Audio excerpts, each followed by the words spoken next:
Perkenalkan, Nadia, 25 tahun, bekerja di salah satu startup ternama. Meski masih muda, secara karir bisa dibilang ia sudah cukup mapan. Rasanya, tanggal gajian adalah tanggal yang paling ditunggu oleh banyak orang, selain tanggal merah. Sama seperti orang kebanyakan, Nadia pun sangat menanti tanggal gajian. Saat tanggal gajian tiba, bisa dipastikan rasanya sangat menyenangkan.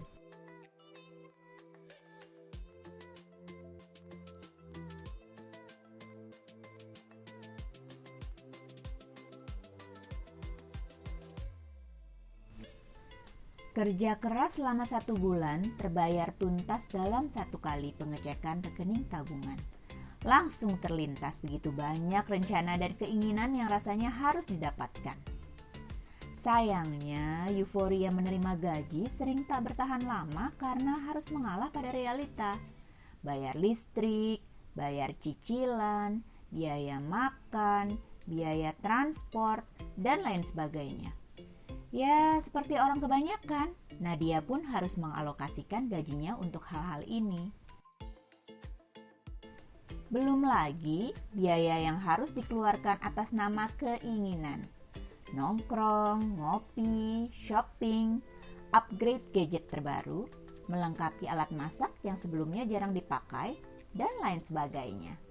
Nadia hilaf, keinginan mengalahkan kebutuhan. Alhasil, sebelum tanggal gajian selanjutnya datang, uang sudah menghilang. Kemudian merasa panik karena sadar bahwa tanggal gajian masih jauh. Dan ternyata masih ada tagihan yang belum terbayarkan. Bagaimana ini? Mau tak mau Nadia harus bertahan dengan cara apapun hingga tanggal gajian, termasuk berutang. Gaji sudah habis, malah jadi punya utang. Gajian masih jauh. Kondisi yang bikin pusing ini berdampak pada pekerjaan Nadia. Di kantor gak bisa fokus, banyak pekerjaan yang tak terselesaikan. Semua ini cuma karena gak bisa mengatur gaji. Gajian datang lagi, kali ini Nadia tidak ingin jatuh ke lubang yang sama.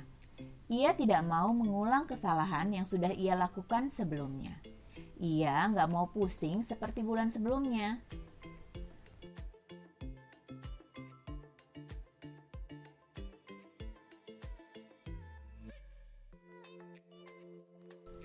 Nadia sudah belajar tentang bagaimana cara mengelola gaji.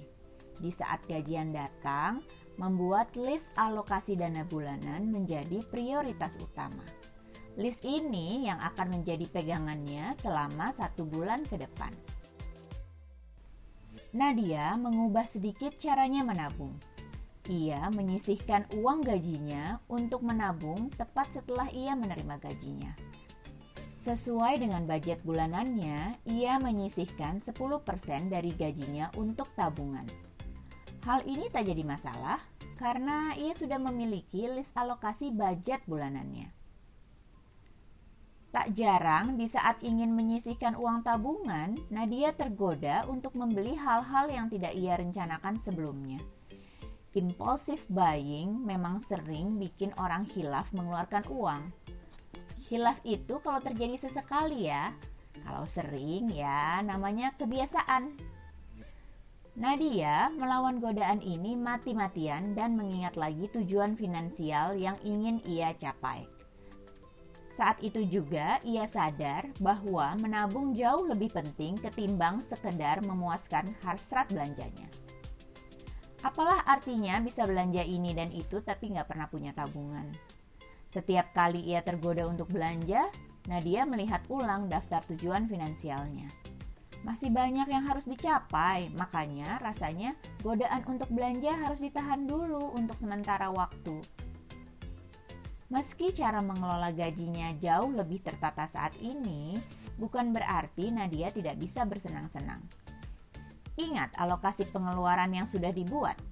Ada pos lifestyle 20%, artinya 20% dari gajinya bisa dan boleh ia gunakan untuk bersenang-senang biar nggak sepi-sepi amat hidupnya. Agar lebih praktis, Nadia memisahkan dana lifestyle dari dana lainnya. Ia membuat 1 rekening khusus untuk menampung dana lifestyle.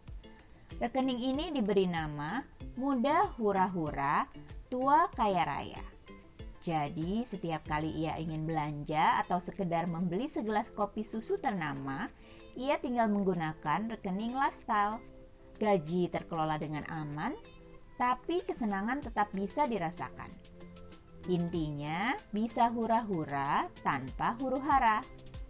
Pekerjaan di kantor juga tidak bermasalah lagi.